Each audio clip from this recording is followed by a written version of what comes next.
Ako 3 months, sila 2 months. Yung iba, 1.5 months lang. Ba't ang bilis? Monetized agad. Ako, 2 years na, hindi pa rin maka 1K subs at 4K watch hours. Yan yung tanong ng mga karamihan.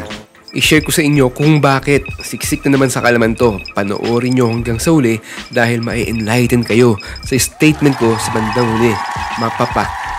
Kaya pala kayo. Okay, gawin nyo to kung gusto nyong ma-monetize agad. This is a proven method na magpapa-viral ng videos nyo.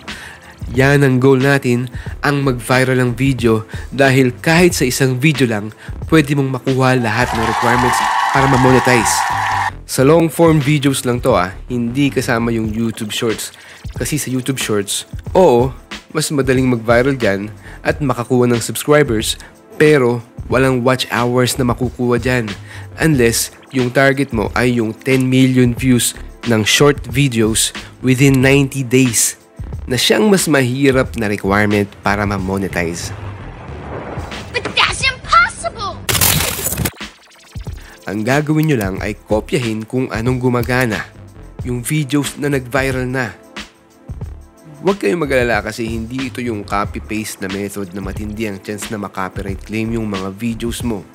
So, iwas tayo sa ganyan. What works? Ano nga ba yung effective?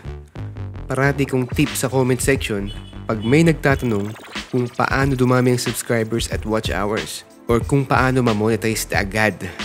Ang sagot ko ay, check mo yung video ng competition mo at tignan kung alin yung nag-viral na video. Alin yung madaming views at gawa ka ng version ng video na yon.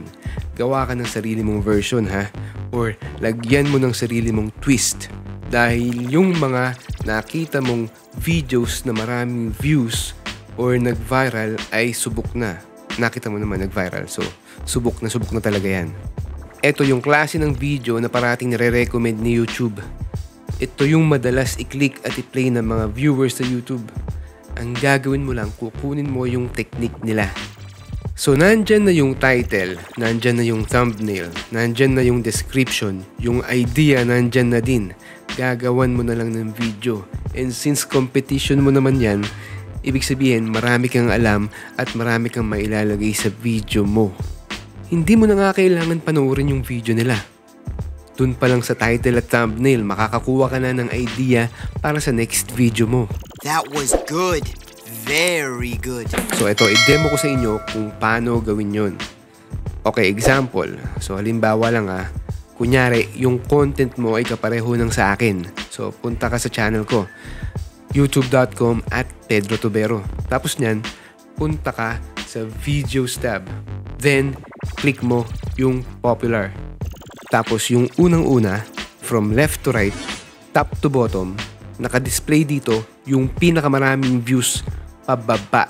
So ito yung pinaka-popular kong video. So gayahin nyo lang yung technique sa thumbnail.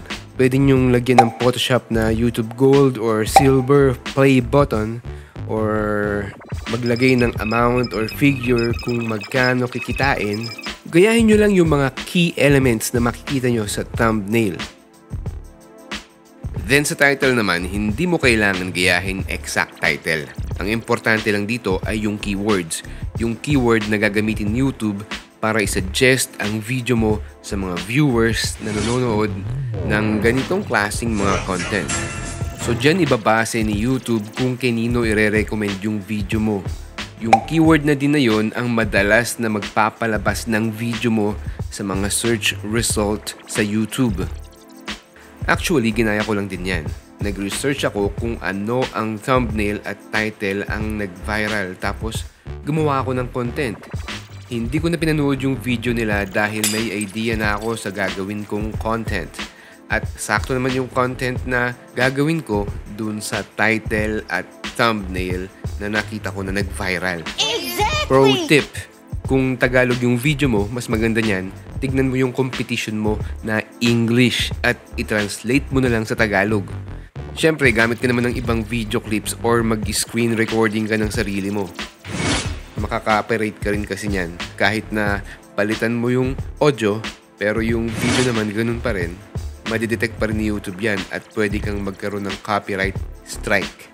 Okay, so i-demo ko sa inyo kung paano gawin yan. Halimbawa, ang channel natin ay tungkol sa mga mysteries or kwentong kababalaghan.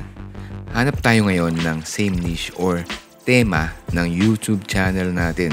Mysteries Unexplained o kaya Mysteries Unsolved or Unsolved Mysteries. Basta, mysteries na faceless channel din ang hanapin natin. Ito piliin natin, Unexplained Mysteries Channel na may 1.86 million subscribers. Punta tayo sa channel niya. Then, dun tayo sa Videos tab. Then, click natin yung Popular. Alright, matindi yung pinaka-popular na videos niya, 23 million views. So, ang gagawin natin, kopyahin natin yung title. Tapos, ilagay natin sa ChatGPT at ipa-convert natin sa Tagalog. Oo, nagtatranslate din si ChatGPT sa Tagalog at para sa akin, mas good job sa translation tong si ChatGPT kaysa sa Google Translate. At isa pa, Google at YouTube, isang company lang may-ari niyan. So, hindi natin alam kung may negative impact ba yan pag na-translate sa ibang lingwahe. So, para hindi malaman ni Google na translated, ChatGPT ang gamitin natin pang translate. Okay, translate naman natin yung description.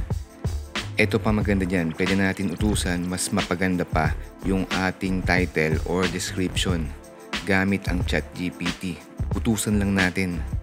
Sabihin lang natin kay ChatGPT na mas gawing mas maganda at interesante yung title at description natin. Sa thumbnail naman, napakasimple lang nung ginawa nila. Picture lang oh. Ewan ko kung na-photoshop to pero kung ganun man, good job talaga sila. Parang screenshot lang yung thumbnail nila. So gawin din natin yun. Play natin yung video na to. Tapos hanap tayo ng magandang scene na pwede natin screenshot para gawing thumbnail. Pwede rin nating lagyan ng ganito. May mga naka-encircle yung mga part na sobrang liit or malabo. Para mas ma-curious yung mga nakakakita at i-click yung video. Ganon din ang epekto ng arrow. Kung gusto nyo, pwede nyong ilagay pareho. Yung arrow at yung circle. Kung may naisip kayong magandang title or text na magandang ilagay sa thumbnail para mas maklik yung video nyo, edi ilagay nyo na. Okay, so kung manggagaya ka, gawin mo namang mas maganda yung video mo hanggat maaari. Sabi nga nila, mangopya ka man, siguraduhin mong mas mabuti sa kinopyahan at matinong-matino. Yo, Idol Francis M. So, paano ka magpa-viral kung okay ang title mo? Okay ang thumbnail at description mo. Pero, pangit naman ang video mo. Sa video, ang kailangan ay high retention view. At paano natin magagawa yan? Siyempre, quality content. Pedro Tubero. Alam naman ng lahat yan. Pero may dalawa pa akong tips na pwede nyong gawin sa video nyo para mag-viral. Una, alam nyo ba na nakasalalay yung watch hours at average view duration ng video mo sa first 30 seconds nito? Kaya para tumaas ang watch hours at average view duration mo sa video mo, galingan mo ng husto yung pag-edit ng video mo sa simula. Ilagay mo na yung best mo sa first 30 seconds ng video mo. So galingan mo ng husto yung pag-edit ng video mo sa simula or ipakita mo muna yung highlight or pinakamagandang nangyari sa video mo sa umpisa pa lang. Mapapansin mo yan sa mga veteranong vloggers. Ipinapakita nila sa umpisa agad yung video clip ng part na nakakatawa. So kahit naman boring talaga yung buong video at yung part lang na yun yung nakakatawa, iisipin ng mga nakapanood ng video clip na nilagay ng video editor sa umpisa ay nakakatawa ang buong video. Kahit na yun lang naman talaga yung part na nakakatawa, yung clip na ipinakita sa umpisa. The rest, boring na talaga. So aabangan nila yung part na yun, kaya papanoorin nila yung video from start hanggang dun sa clip na yun. Or mataas din yung chance na tapusin nila yung video kung nagustuhan ng viewers ang video. Another tip is makiride sa trending. Ito rin yung idea sa mga viral na challenges at viral na pranks. Pag nakita ng ibang vlogger na nag-viral ang isang prank or isang challenge, ginagawa din nila yon. Hindi yun dahil sa gusto lang nila yung challenge or prank. Ang totoo niyan, gusto nilang mag-viral din sila. Kaya nila ginagawa ang challenge at prank dun sa video na nag-viral. So, nakikiride lang din sila sa trending para yung content nila ay mag-viral din. So, research din bago gumawa ng content at maging updated din sa latest. Tandaan, ang goal ay magpa-viral ng video at para mag-viral ang video, kailangan ng mataas na CTR or click-through rate at mataas na AVD or average view duration. At ang mga technique na tinuro ko ang magpapa-viral ng video mo para ma-monetize ka agad. Siya nga pala, meron akong website kung saan mas organize yung mga video tutorials natin. Dito kasi sa YouTube, ang goal natin ay mag-viral ang mga video kaya medyo clickbaity yung mga titles at thumbnails. Doon sa website ko, pedrotubero.com, ang mga title ay inayos ko para sa Google search. Kaya mas okay yung mga titles doon. Meron din akong mga shinare na resources doon tulad ng video clips and sound effects for video editing kaya bisitahin nyo. Ako po si Pedro Tubero, hanggang sa susunod na video. Maraming salamat po.